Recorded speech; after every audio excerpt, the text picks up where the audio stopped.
एक ही रास्ता बचता है कि जनता को रोड पे आना होगा, संवैधानिक तरीके से, लोकतांत्रिक तरीके से अपनी आवाज़ को बुलंद करना होगा और हम ऐसा करेंगे।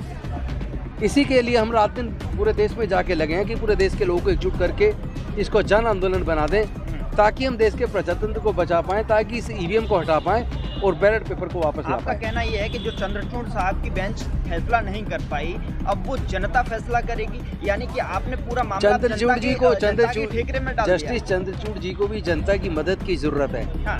क्योंकि कहीं ना कहीं जुडिशल ऑफिसर्स भी पूरे देश के, चाहे वो डिस्ट्रिक्ट कोर्ट्स के हों, चाहे हाई कोर्ट्स के हों, चाहे सुप्रीम कोर्ट्स के हों, कहीं ना कहीं वो भी बहुत भारी दबाव में हैं, क्योंकि सारी जांच एजेंसियों का बेजा इस्तेमाल करके, यहाँ तक कि कई बार तो ये देखने में आया कि फर्जी डॉक्यूमेंट बना के भी लोगों को जेल में रखा जा रहा है। जी। आपको याद होगा हेमंत सोरेन जी ने सदन के अंदर कहा था कि अगर 8 एकड़ जमीन मेरे नाम हो तो वो पेपर दिखा दें, मैं चैलेंज कर रहा हूँ कि मैं राजनीति छोड़ दूंगा, लेकिन अभी तक कोई जांच एजेंसी या केंद्र सरकार सामने नहीं आई है।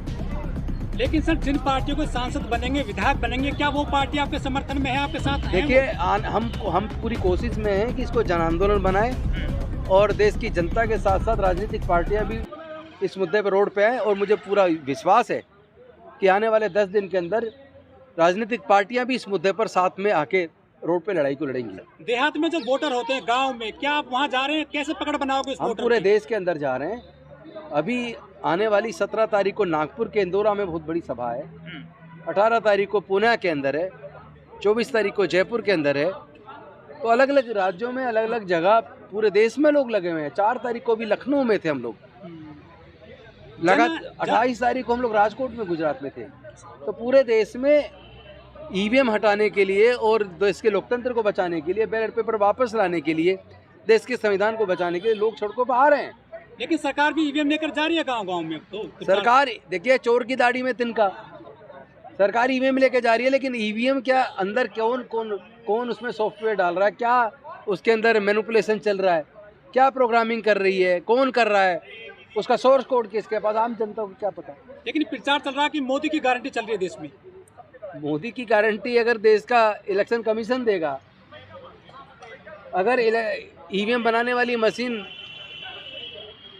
बनाने वाली कंपनी में अगर 7 में से 4 डायरेक्टर बीजेपी के पदाधिकारी होंगे, तो फिर ऐसी ईवीएम पे देश के लोग भरोसा नहीं एक कर। महत्वपूर्ण बड़ा सवाल ये है कि जिस तरीके से आपके कई एडवोकेट से जब बात की तो वो कहते थे कि चंद्रचूड़ साहब को सुमोटो लेना चाहिए, लेकिन आपका फाइल होने के बाद भी, केस फाइल होने के बाद भी एक डिस्कशन कर दिया जाता है और उसको एक लाइन में खत्म कर दिया विदाउट रीजनिंग जिस तरह डिसमिस की गई है पिटीशन, इससे ये प्रतीत होता है कि जस्टिस चंद्रचूड़ जी भी दबाव में हैं, और जनता अगर खड़ी हो जाएगी तो उनको भी मनोबल बढ़ेगा और चीज़ें बदलेंगी, फिर वो सुमोटो भी कार्रवाई कर सकते हैं। लेकिन क्योंकि जो व्यवस्था माननीय सुप्रीम कोर्ट ने दी थी कि इलेक्शन कमीशन का गठन करने वाली जो 3 सदस्य पैनल होगा, उसमें देश के प्रधानमंत्री, देश के विपक्ष के नेता और एक चीफ जस्टिस ऑफ इंडिया होंगे, उस व्यवस्था को घबरा के मोदी जी ने देश की संसद के सामने बिल लाकर उसको बदल दिया।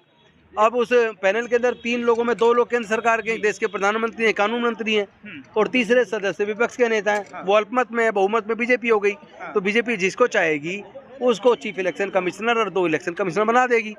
लेकिन सर विपक्ष के लोग तो ईवीएम के साथ नहीं आ रहे हैं उस हिसाब से, वो तो बीजेपी में जा रहे हैं टूट के रोजाना।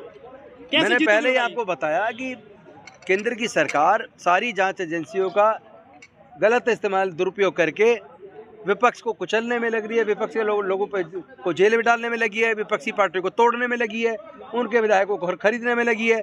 यहाँ तक कि ईडी जिस नेता के खिलाफ उन्होंने प्रोसीडिंग शुरू की, और उनमें से जो नेता प्रोसीडिंग शुरू होने के बाद बीजेपी में चला गया, उन सबको क्लीन चिट दे दी गई, चाहे वो अजीत पवार हो, चाहे वो छगन भुजबल हो। अशोक चौहान चले गए सर आज। बहुत सारे लोग चले गए, अशोक चौहान नहीं, बहुत सारे लोग चले गए हैं। और वो जितने भी लोग जा रहे हैं, वो लोग जा रहे हैं जिन पे ईडी ने जांच शुरू की थी, और वो जब जांच के डर से वो लोग बीजेपी में शामिल हो गए। कि मोदी है तो मुमकिन है, आप कैसे मोदी है तो संविधान का खत्म होना मुमकिन है, मोदी है तो लोगों की वोट की चोरी मुमकिन है, मोदी है तो लोगों की इज्जत के साथ खिलवाड़ मुमकिन है, मोदी जी हैं तो देश के दलितों, पिछड़ों, आदिवासियों के हक अधिकार छीनना मुमकिन है, मोदी जी हैं तो फिर वोटों का पोलराइजेशन मुमकिन है। कैसे जीतोगे सरकार से? इतनी मजबूत सरकार बताई जाती है, कह रहे हैं 400 लाएंगे इस बार। देखिए, इसी तरह की मजबूती अंग्रेजों के अंदर थी। लोग कहते थे कि अंग्रेजों के शासन में सूर्यास्त नहीं होता और अंग्रेजों को कभी भारत से भगाया नहीं जा सकता।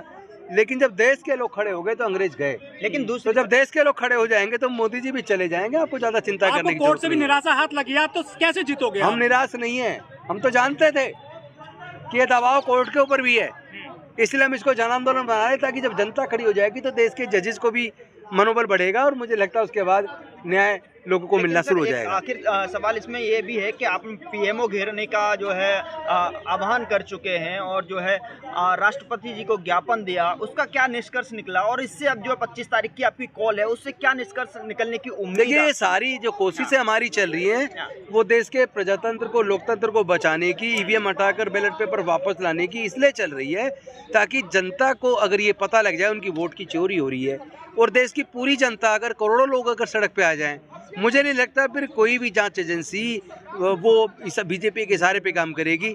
मुझे नहीं लगता फिर कोई भी कोर्ट का निर्णय बीजेपी के दबाव में आएगा। मुझे नहीं लगता कि फिर किसी भी प्रकार के जनता को डरने की जरूरत रहेगी। मुझे लगता है कि फिर ईवीएम बड़े आसानी से हट जाएगी, बैलेट पेपर वापस आ जाएगा, देश का लोकतंत्र भी बच जाएगा और देश का संविधान भी बच जाएगा। लेकिन वो तो किसानों को भी नहीं आने दे रहे दिल्ली में, आप कह रहे हैं कि आंदोलन करेंगे 25 तारीख को। मैं कह रहा हूँ वो तो सब कुछ वो करेंगे जिससे उन्हें डर लगता है। तो इसका मतलब क्या हम घुटने टेक दें? हम घुटने टेकने वाले नहीं हैं। हम देश को, देश के लोगों को समझा रहे हैं, उनको उनके अधिकारों के प्रति जागरूक कर रहे हैं, उनकी वोट चोरी होने के प्रति उनको जागरूक कर रहे हैं और हम आह्वान कर रहे हैं वो सड़कों पर आए। और मुझे खुशी है कि पूरे देश के अंदर लोग सड़कों पे आ रहे हैं और ये जन आंदोलन बनता जा रहा है और निश्चित तौर पर मुझे भरोसा है कि ईवीएम हटेगा, बैलेट पेपर वापस आएगा। लेकिन मोदी